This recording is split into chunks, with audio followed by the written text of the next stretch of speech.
que la persona huye de su propia luz, ¿no? Muchas veces también tiene que ver con no exactamente algo del exterior, sino que la persona toma algo de lo que huye de sí mismo y digamos que lo desplaza al exterior, que ahí ese miedo es realmente algo interno que tiene que ver con nuestra angustia, que en realidad está relacionado con nuestros propios deseos de los cuales no queremos saber nada, ¿no?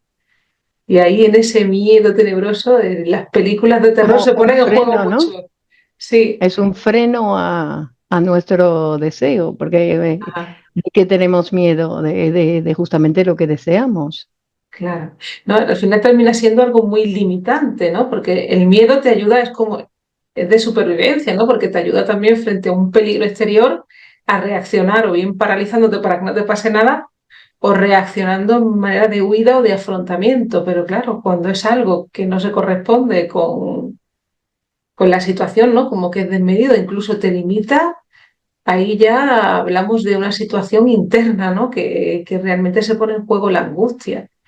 Entonces, claro, el ser humano somos complejos porque a veces también en situaciones vitales, en pasos de nuestra vida, uno puede llegar a sentir ese miedo, que es en realidad esa angustia, que no sabe ponerle palabras y cualquier cosa le da miedo, cuando realmente no es esa cosa lo que uno tiene miedo, ¿no? O esa situación en particular, sino algo de uno mismo que no puede huir, ¿no? Entonces, Bueno, hay miedos que uno no tiene que detenerse a la sensación, porque claro, uno puede tener miedo de una entrevista de trabajo.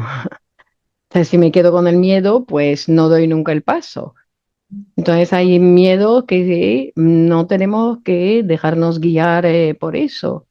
Es decir, que después hay, ¿no? Porque hay miedo, sí, donde uno, claro, hace marcha atrás. Dice, no, no lo hago, no lo hago, me quedo con mi miedo. Prefiere el miedo a pasar a la acción, porque cuando uno pasa a la acción, pues el miedo se diluye. claro. Ujú. Pero claro, hay que poder pasar ese miedo.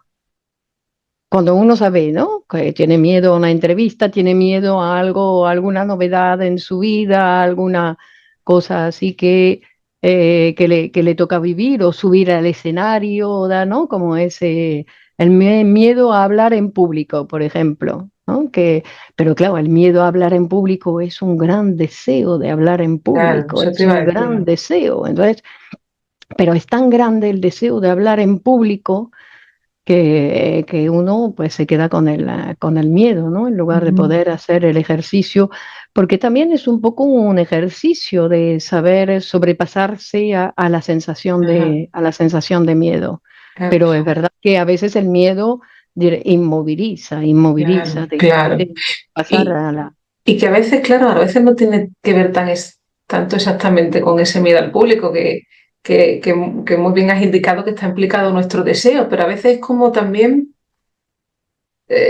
puede ser una manera de, claro, es la frase que cada uno dice, ¿no? Que a lo mejor estar frente al público puede ser como descubrir una parte de uno que no quiere, ¿no? Y que hablar al final, cuando uno se deja llevar por las palabras, termina diciendo algo que se sorprende, que no sabe cómo pensaba, ¿no? Y a veces esa da cosa, se sigue huyendo de uno mismo, de algo que uno no puede pronunciar porque le implica y porque le hace mostrar a los demás lo que le pasa con algunas cosas, ¿no?